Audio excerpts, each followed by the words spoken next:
The screen is black. A faint rumble echoes like a storm far away. Slowly, the city noises creep in of sirens in the distance, the roar of a car engine, footsteps splashing in rain. A single voice cuts through, calm but sharp. In Chicago. Power is never given, it's taken, the words hit like thunder. Suddenly, the silence breaks, a flash of neon light.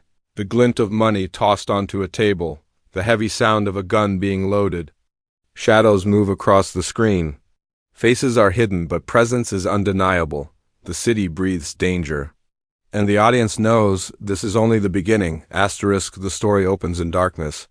Not just the kind of darkness that covers a street at night, but the kind that sinks deep into a city's bones. Chicago isn't sleeping. Chicago doesn't sleep. The streets are alive with tension.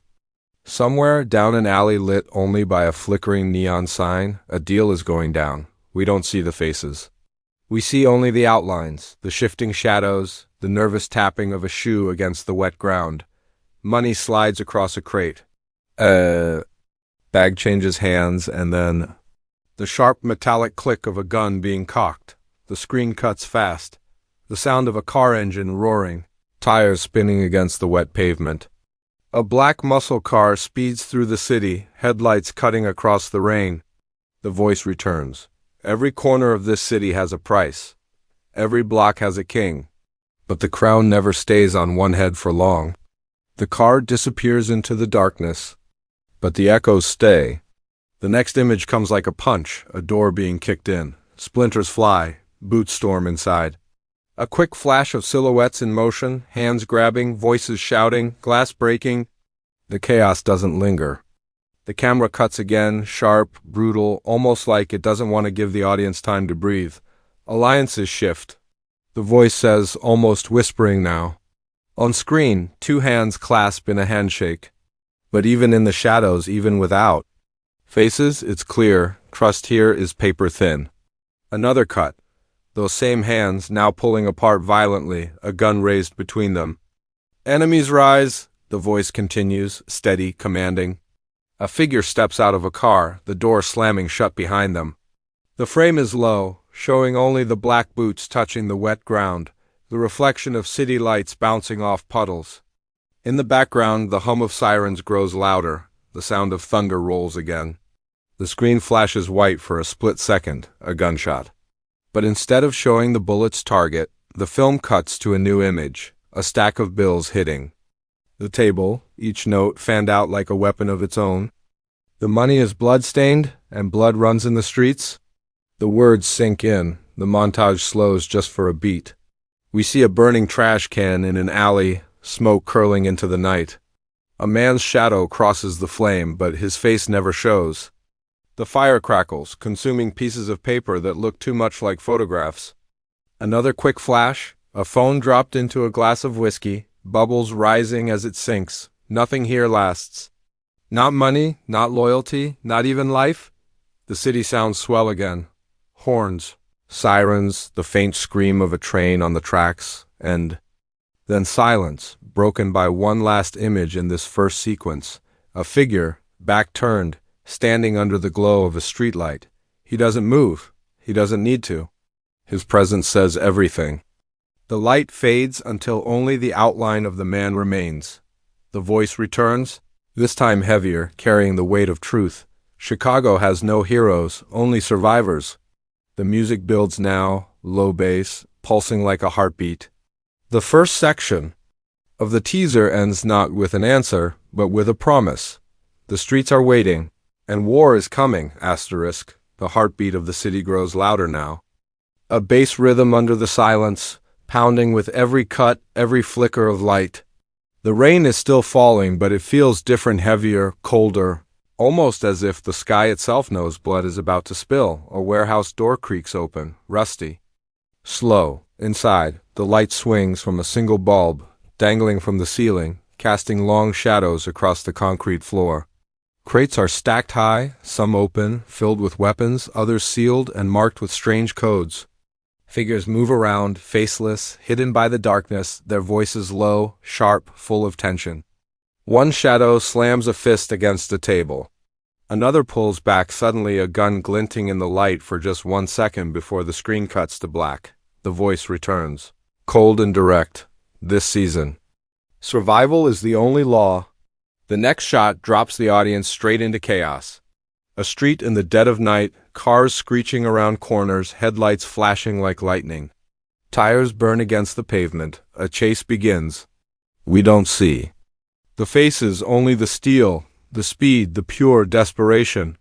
A black SUV swerves hard, colliding with a row of parked cars. Sparks explode. A single hand pushes open the door, dragging a bag of money out, stumbling into the shadows before the screen cuts away again. Quick flashes follow. Building speed, a bar fight in the dark, chairs breaking, glass flying. A woman's silhouette stands behind the chaos, calm, watching, waiting, her presence powerful even in silence. A man's hand, bruised and shaking, loads bullets into a clip. The echo of each shell sliding in becomes part of the soundtrack. Trust is gone, the voice whispers now, softer but sharper, as though speaking directly into the audience's ear.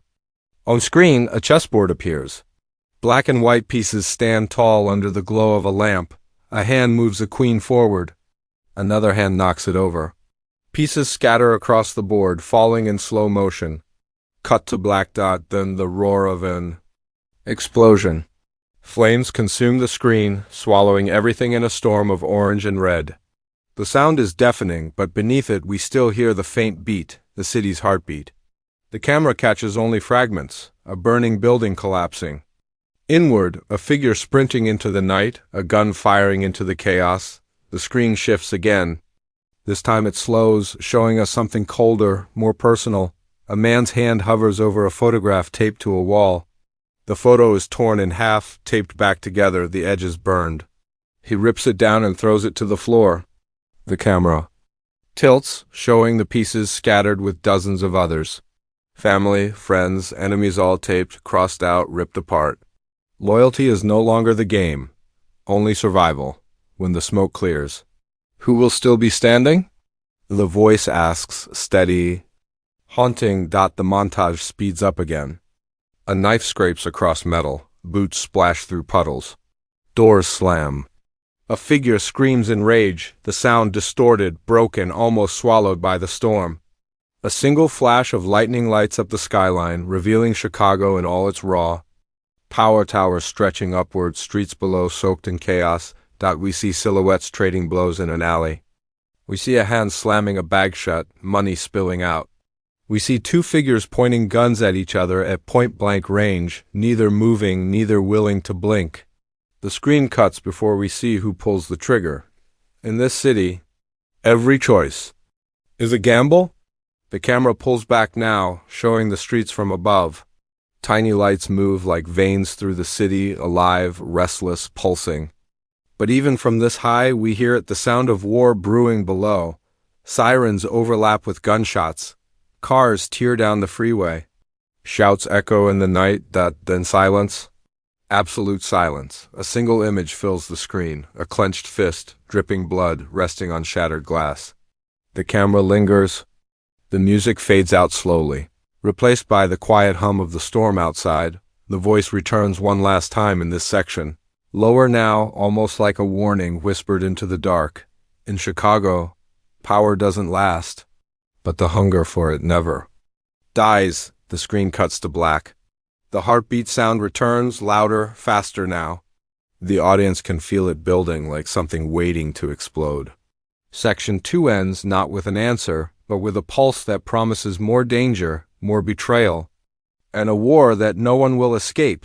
Asterisk, the pulse of the city hasn't slowed. It's faster now, louder, as if Chicago itself is racing toward the edge of a cliff. The streets are no longer just wet with rain, they're stained. Blood mixes with water washing down the gutters, but the storm doesn't cleanse, it spreads. The screen flickers to life with a slow, creeping shot of broken glass on a floor. A single drop falls, rippling across the shards. The camera rises, showing the edge of a table overturned, chairs smashed, papers scattered. In the silence, a single phrase cuts through like a knife. Trust no one. The words hang heavy. On screen, Two shadows stand face to face. We don't see their eyes, only the way their shoulders stiffen, the way one hand inches toward a weapon. A long pause. The tension is unbearable. Then a sudden break. One pulls a gun. The other flips the table. For cover. The screen cuts away before the first shot can be fired. The next image bursts forward. The spinning barrel of a revolver, loaded, slow, deliberate. Each click echoes like thunder. A hand snaps it shut. Silence. Then another cut, an envelope sliding across a counter. Inside, not money, but photographs. Each picture marked with an X, each picture someone's future. The voice returns, colder than before. Not even family. On screen, a pair of hands grip a steering wheel so tight the leather begins to crack. The car speeds down a bridge, the city skyline glowing in the distance. But as the camera cuts to the inside, we see a second figure in the passenger seat. Their body is tense, their hand resting dangerously close to the handle of a gun. Family. Once, rivals now, the pace quickens. A kitchen table, empty plates, a glass of whiskey half full. A knife plunges into the wood beside it. Another flash, a warehouse door locked tight from the outside. Inside, a shadow slams fists against the walls, screaming soundlessly, desperate for release. The image shifts again, two figures exchanging a quiet handshake in the rain. But this time, lightning cracks and the camera catches the truth. One hand is hiding a blade behind its back. Every bond breaks in time. The soundtrack grows heavier, a low rumble of strings and drums. Flashes fill the screen, one after another, a safe door slamming shut. A bag of money bursting open, bills flying into the air. A set of keys tossed onto a counter, clattering like gunshots. A phone screen lighting up, showing just two words, "It's done." The storm outside rages. In the distance, the hum of police sirens grows stronger, blending with the roar of engines and the shouts of men in the streets. The city is alive with violence, but in the middle of it all is silence, private moments of betrayal, where the deepest wounds are cut not by bullets but by those closest to you. The camera slows. A close-up of a family photo on a wall. Smiles frozen in time, innocent, untouched by the war outside. Then a hand rips it down. The glass shatters against the floor. The silence is deafening. The voice whispers now, barely audible, but impossible to ignore. Blood makes you family. But loyalty decides if you stay alive. The pace slams forward again. A briefcase snaps open, filled with cash and weapons. A man's hand pushes it forward, only for another hand to slam it shut with force. A gun fires. A car flips on the freeway. Flames consume another corner of the city. The montage blurs together in chaos, and through it all the storm continues. To beat against the screen, the final image of this section lingers. A silhouette stands against the Chicago skyline, the wind pulling at his coat. His fists are clenched, his body still, but his shadow stretches across the entire rooftop, long and sharp like a blade. Lightning splits the sky behind him. For one moment, the city looks frozen, like even Chicago itself is holding its breath. The voice comes back, this time steady, controlled, almost like a vow. When family becomes your enemy, the war never ends. The screen cuts to black. The sound of a single heartbeat echoes again, louder, sharper. The storm has not passed. It's only growing. The storm has reached its peak. The city is drenched, roaring with thunder, and yet the silence between each flash of lightning feels heavier than the noise. Chicago doesn't breathe, it growls. Every street corner hums with danger. Every shadow hides a secret. The tension is no longer building. It's breaking. The screen bursts, alive with fire. A warehouse explodes, flames tearing through steel and glass, throwing debris into the night sky. The blast lights up the skyline for a heartbeat before fading back into darkness. Out of the smoke, a car bursts forward, tires screeching, flames chasing behind it. The driver's face is never shown, only the clenched grip on the wheel, veins straining as the city races past. The voice cuts through the chaos, firm and cold. The streets choose who survives. Quick cuts slam against the screen, each sharper than the last. A stack of money burning in a barrel, flames curling the edges of $100 bills. A hand gripping a knife, the blade dripping rain and something darker. A figure running through an alley, pursued by shadows with guns drawn. A police spotlight sweeps across the night sky, catching just the edge of a rooftop where someone stands, waiting, then silence, absolute. A single match flares in the dark. The flame trembles, then lights a cigar. The smoke curls, rising, twisting, disappearing. The match burns out. Darkness swallows the screen again. The soundtrack slams back, louder, deeper, pounding like war drums. The montage rips forward with merciless speed. A gunfight erupts in a club, glass shattering, people diving for cover. A car chase spins out of control, vehicles flipping, sparks flying across the highway. A vault door bursts open, money spilling.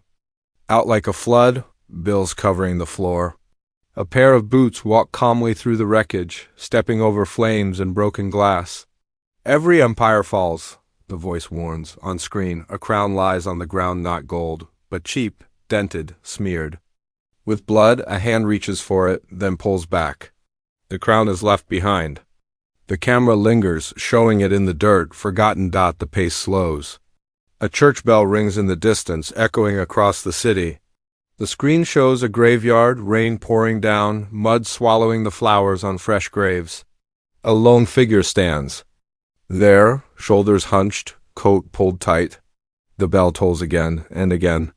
The message is clear. Death is not rare here, it's routine. The screen shifts back to violence without warning. A gun muzzle flashes, a car window shatters. A man screams in rage, his voice distorted, broken. A door slams shut, a key twists in a lock. Another betrayal sealed. Another war beginning. The voice returns, this time slower, almost a whisper. As though the city itself is speaking, power is never safe. Power is never enough. The montage rises one last time into pure chaos. Explosions consume entire blocks. Cars flip through the air. Gunfire rains down in alleys. People run, shadows collide, everything breaking apart. The city seems to tremble, every building, every street, every corner caught in the storm. Then, silence again. A final image fills the screen. Tommy's silhouette on a rooftop, Chicago's skyline blazing behind him. Lightning splits the sky, carving his shadow sharper, taller, more dangerous. He doesn't move, he doesn't speak, but his presence says it all. He is the storm now. The screen fades to black. Words appear slowly, one after another. Powerbook 4 Season 3 only on Starz. 22:5. The voice delivers one final line, low, heavy, unforgettable. The streets will never be the same. The screen cuts to silence. The heartbeat stops.